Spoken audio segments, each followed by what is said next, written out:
company in that space, or maybe you go for a company that's a little bit broader in nature, that maybe has a little bit of a buffer if the one big hot thing that everybody's chasing doesn't work out. What's the general strategy there that you're advocating now for clients? We're always looking for quality in our portfolio, so it's not so much about just value versus growth for us. It's which are the companies that can really add leverage to the reopening, revenue growth, earnings that'll beat the cost of capital over a cycle. Particular sectors that we like are the consumer sectors. We think that with the reopening trade still in front of us, consumer stocks should be quite strong. We like industrials because we do see now we're starting to see signs of a longer-term pickup in capital spending, and we like financials. I heard earlier that one of your guests had been less positive about financials. We think higher interest rate environment, higher inflation, positive for financials, and also small caps. We still like small caps. Well, that's a disagreement we like. Sarah in Chicago with Naveen, the White Sox and the Cubs. Come on. Maybe Actually, I just see where this is going. It's pitch dark, so I'm going to go with the Giants. You're going to go with the Giants, who won the best record in baseball. Sarah Malik in San Francisco. Thank you so much. We'll ask her about it. You get briefed on Cubs, White Sox. There's only one Chicago team, Tom. That's the White Sox. That would end this year. That is true. The White Sox are good. Yeah, what I love about the White Sox, Romaine, is they're still doing when they hit a home run, they do the fireworks. Yeah, they still do that. I remember that as a kid at Comiskey Park. I did too, Tom. I'm a Southside boy. Stay loyal to Comiskey and my White Sox, or whatever it is. Yeah, what is it, like Baytail Park? Yeah, they ruined it. I think Comiskey's rolling over in his grave. Let's save ourselves with a data check right now. Futures up 7, Dow futures go the other way, negative 19. NASDAQ, what do we make of the NASDAQ, guys? I think that this is fascinating because it really does correlate with lower yields. And, it's interesting, Syra was talking about financials, and she was also talking about inflation protection and the concern about higher inflation. What happens if yields go materially lower? Tom, I don't think that we have analyzed that enough, and I think that if that's the risk, right, that if something looks like perhaps the outlook sours a bit and yields go materially lower, then what happens? That could potentially be a bigger risk. Well, I haven't range bound that. I don't know, Romaine, if you can help us here, but a 153.64, let's be blunt. 149 is unimaginable. Yeah, it's unimaginable. And we actually had this conversation on the close last week. Oh, I'm sure you did. Yeah, we did. We have a lot of great conversations there, Tom. Just stay up a little bit later. But the thing is, we talked about how that 150 was kind of the bottom right now in terms of what's priced into this market. I think if you see a real test below 150, that changes that dynamics for a lot of pricing that we're seeing in the equity market. Very good. We will continue. Much more to talk about. Lisa Bramos, Romaine Bosick in for Jonathan Farrell. I'm Tom Keenan, radio and television. An important conversation later with David Malpass. This is Bloomberg. Good morning. Now, with the latest news from New York City and around the world, here's Amy Morris. Thank you, Lisa. Just this morning, the White House released its plan to secure critical supply chains and products ranging from medicines to microchips.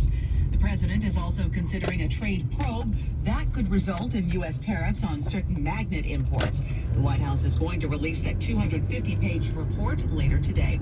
President Biden's negotiations on an infrastructure deal with Republican Senator Shelley Moore Capito appear to have stalled. Now, a bipartisan group of senators says it's ready to step in with an alternative. Capito says she does not have a new counteroffer for today's scheduled talks with the president. Separately, GOP Utah Senator Mitt Romney says he and 5 other senators have drawn up another infrastructure proposal that they'll present to a wider bipartisan group of 20 lawmakers. The U.S. has recovered almost all the Bitcoin ransom paid to the perpetrators of that cyber attack on the Colonial Pipeline. Lisa Monaco is Deputy Attorney General of the Justice Department. Ransomware attacks are always unacceptable. But when they target critical infrastructure, we will spare no effort in our response. Deputy Attorney General Lisa Monaco says they captured 63.7 out of the 75 Bitcoin ransom traced to the hackers, identified as the dark side. And as you know, numerous websites were unavailable this morning after an apparent widespread outage at cloud service company Fastly. Dozens of high-traffic websites, including the New York Times, CNN, Twitch, and the UK government's homepage, were offline. They are coming back online now, maybe moving kind of slow. Live from the Bloomberg Interactive Broker Studios, this is Global News 24 hours a day, on air and on Bloomberg Quick Take. Powered by more than 2,700 journalists and analysts in more than 120 countries. I'm Amy Morris. This is Bloomberg. Bloomberg Surveillance brought to you by Interactive Broker's Stock Yield Enhancement Program. and fully paid shares of stocks in your brokerage account. Open an interactive brokerage account today and learn more at ibkr.com/SYET. Today on Balance of Power, former Prime Minister of Ireland and EU Ambassador John Rutledge, civil finance ministers agreed to a 15% minimum corporate tax. What will it mean? With 21. Ford's president of Americas and international markets. Good morning, Andrew. Ford debuts its new 2022 fabric pickup. We'll learn all about it.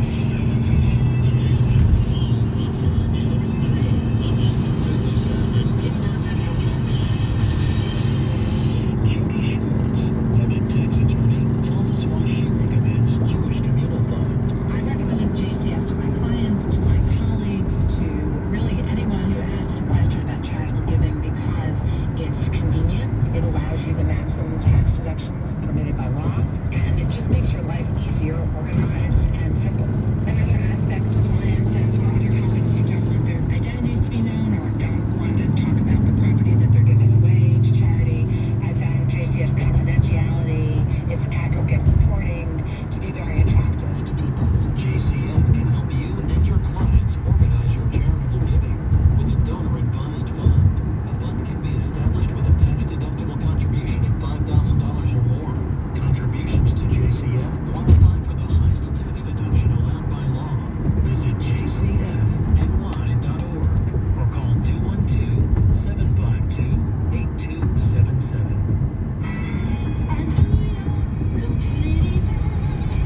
Hey, New York and New Jersey, when it comes to local banking, we've got you covered. With over 160 branches throughout New York and New Jersey, the NYCB family of banks, comprised of New York Community Bank and its traditional banking leaders, Queens County Savings Bank, Roslyn Savings Bank, Richmond County Savings Bank, Roosevelt Savings Bank, Atlantic Bank, and Garden State Community Bank have been serving the financial needs of our communities for 160 years. That's a tradition of strength, stability, and service. So no matter where you live, work, or play, now you can bank anywhere you see NYCB. We've got you covered. New York Community Bank, member FDIC, equal housing lender.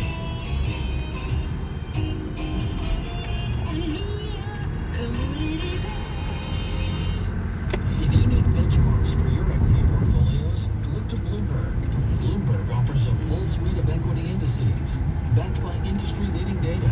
Whether you're benchmarking portfolios or constructing the next generation of financial products, Bloomberg offers indices to fit your investment strategies. And all Bloomberg indices are fully integrated with powerful analytics on the Bloomberg terminal. To explore the full suite of Bloomberg equity indices, visit bloomberg.com/equity indices.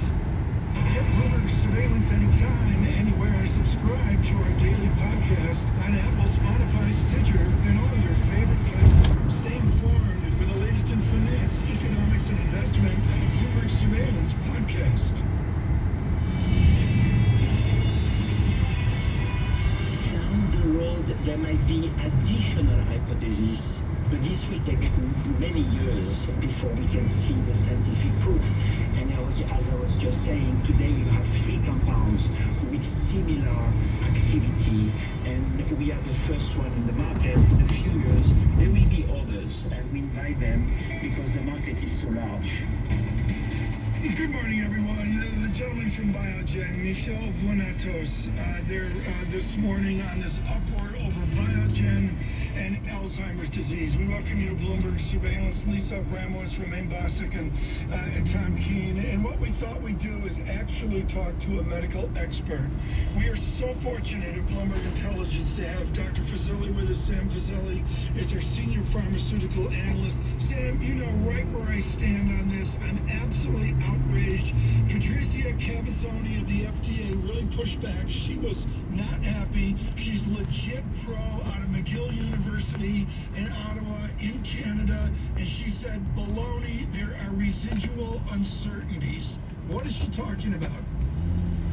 Well, Tom, I think she's probably referring to a couple of very choice phrases that the CEO of Biogen used, additional hypotheses. I think he used that phrase. Now, I'm not going to put words in his mouth or try and overinterpret what he says, but we're dealing here with a hypothesis. The idea is that you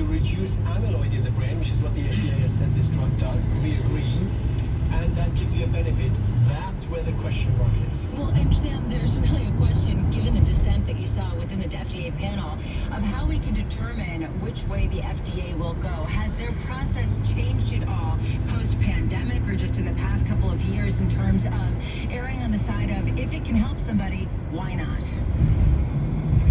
Yeah, but I guess that could be something that's gone on here. But I have to say that I don't think necessarily the process has changed. We've seen examples of this kind of outcomes before. The one before this was the situation with Sarepta's drug for muscular dystrophy, and that's same kind of eyebrows were raised after that. So I don't want to necessarily call this a paradigm shift in the way the FDA does job. Sam, how much does this shift the burden to insurance companies on whether or not to approve this type of medicine, given the expense as well, $56,000 for the medication? Is this unusual for insurance companies to have such an incredible say in whether it's appropriate or not? Yes, absolutely. I mean, in Europe, we get regulatory bodies like such as NICE in the UK. We do have that mandate. Here in the US, the FDA approval, the label for the drug is so broad relative to what the data actually was looking at that it is literally saying to the insurance companies, right, it's your issue to go and figure out whether you want to reimburse this for your members, and if you do, who? So I'm assuming they're not going to be able to go against what the FDA says, but I suppose they will be asking. I think there's a lot of questions here. My mind's going round circles on it.